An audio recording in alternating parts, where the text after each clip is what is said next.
Altså, når drivremmen den hopper af, så tager jeg græsslåmaskinen og vender den om. Det gælder om at lægge påfyldningen til benzinstudsen øverst, så benzinen ikke drysser ud. Her der tager jeg så et stykke snor og sætter på den fjeder, som spænder drivremmen. Og problemet er simpelthen, at fjederen kan flyve af, og så pludselig så ryger den ind i maskineriet, og så skal man skille det hele ad for at få den ud. Så en lykke omkring fjederen, og så gælder det om at fiske drivremmen ud.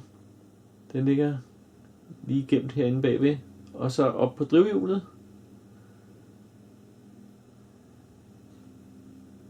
Sådan. Og så lige få den kørt rundt. Og så er den faktisk på plads. Så er der så fjederen.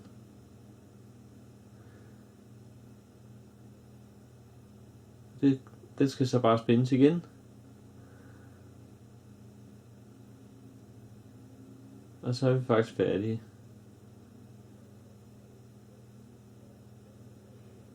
Og så kan vi vende græsslåmaskinen igen og få slået græsset færdigt. Okay.